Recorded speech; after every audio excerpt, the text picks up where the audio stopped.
tayo sa lobby ng chapel ng Heritage Park kung saan nakaburol ang labi ng Comedy King na si Dolphy.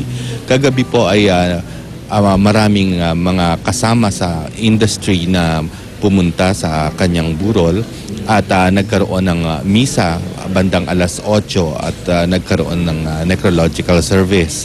At nagkaroon din ng pagbabasbas sa labi o sa kabaong ng yumaong Comedy King. At nandyan ang kanyang pamilya, nandyan ang kanyang mga kasama sa industriya, ang mga bituin na dumating ay isa-isang nagbasbas. Ngayon ay nakikita ninyo ang isa sa mga anak ng Comedy King na nagbabasbas sa casket ni Dolphy and si Ronnie Quezon. At marami pang mga ibang dumating katulad ni na Maricel Soriano, si na Regine Velasquez at Ogie Alcacid, na dumating din ang mag-asawang Ryan Agoncillo at Judy Ann Santos. At ngayong araw na ito ay tuloy pa rin ang public viewing. Bibigyan ng pagkakataon ang mga tagahanga na masulyapan ang Comedy King sa huling pagkakataon. At mula alas 8 hanggang alas 3 ng hapon. At mamayang gabi magkakaroon muli ng misa at isa pang necrological service. Balik po tayo sa studio.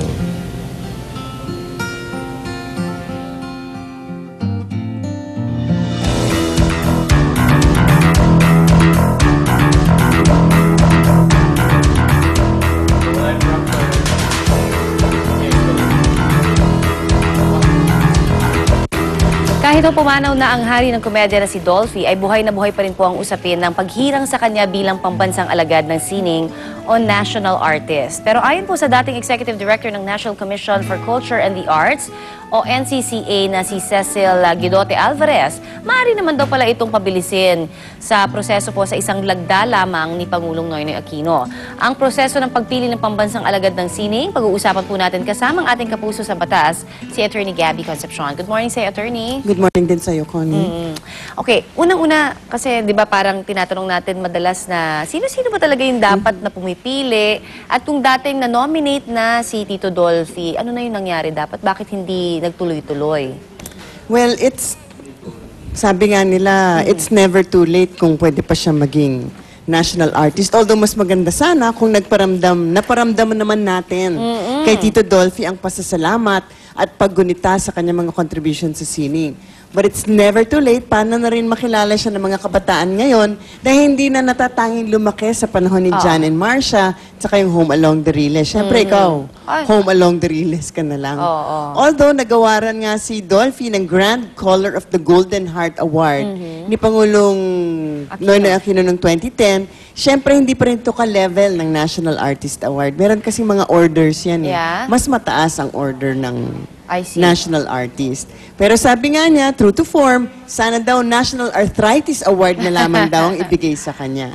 In any case, kaya natagalan nga ang proseso ay dahil na rin sa gulo na nangyari noong 2009 ukol sa dapat na paggawad ng National Artist Awards na marami ang pumalag, nagalit, nagprotesta, at umabot na nga hanggang sa Korte Suprema na ang nangyari ay nag-issue ng status quo ante order. Merong temporary restraining order restraining the giving of the awards to particular persons objected to, alam naman natin, sina Carlo J. Caparas, si Cecil Guidote Alvarez, Francisco Manyosa at Pitoy Moreno, at pinigilan din ang pagbibigay ng mga benefits at yung holding ng mga ceremony. I see. And since then, Malacanang has not conferred any new National Artist Awards. Actually, hindi ko pa nakikita yung actual wording ng Supreme Court order, pero sabi nung iba na nakakita, yung pinigil lamang daw ng TRO ay yung pagbigay ng specific awards dun nga sa mga nakaname na tao na yon.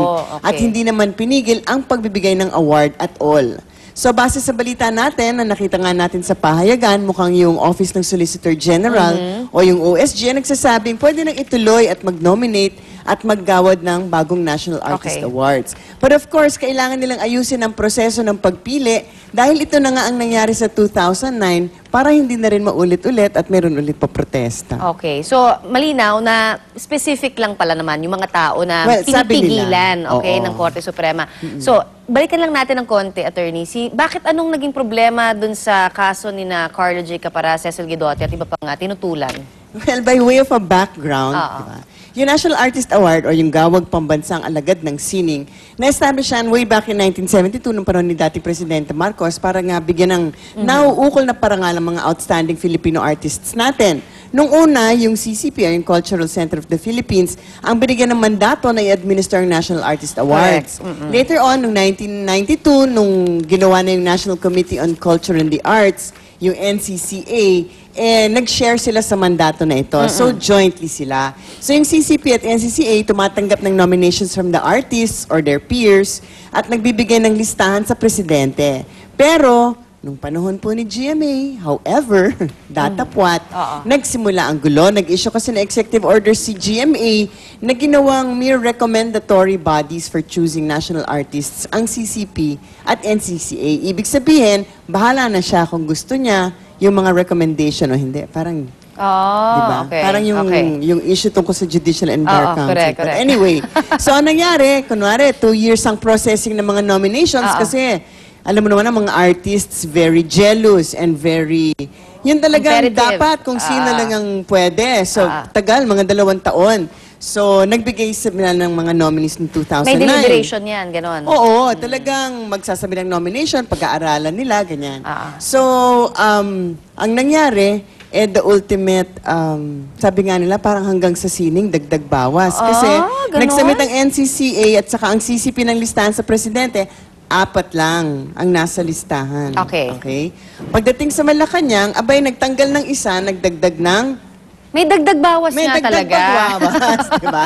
So, naging 7 ang bibigyan ng award. Kasi nga, out of the 4, tanggal na isa, nagdagdag ng 4. Ito ang 4 na to, who were not on the original list, si Napitoy Moreno, si Ayun, Francisco yung 4 na Manyosa, si kinokontest, Cecil Guidotti Alvarez, at saka si Carlo J. Caparas. Okay. Ang pumunta ngayon sa Korte Suprema, yung ibang mga national artists to say, ano ba talaga ang proseso? Bakit niyo binaliwala? Correct. Yung listahan. Na orihinal. Pero, oo, na orihinal.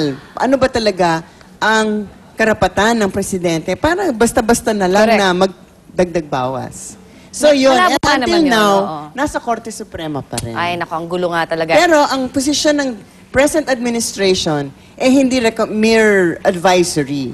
They will stick to the old Process. Okay. where they will base it on the list. Oo. Tapos sa kanila, yun ang kanilang pagbabasihan lamang. Ano ba yung benepisyo ng paghirang dun sa magiging national artist? Para alam lang din natin lahat. Well, sayang in a certain sense. Pero syempre, yung pinaka-importante, yung karangalan at pagkilala nga sa talent at contribution sa sining, kumbaga sa mga artista, parang Best Actress Trophy Ay, sa Oscars, but much better. Well, bukod sa karangalan, ang mga magiging national artist na bibigyan ng cash award ng mga 100,000 pesos, buwan ng pension sana, benepisyong medical, life insurance, at isang state funeral befitting a national artist nga. na, yung mga yon wala na. So,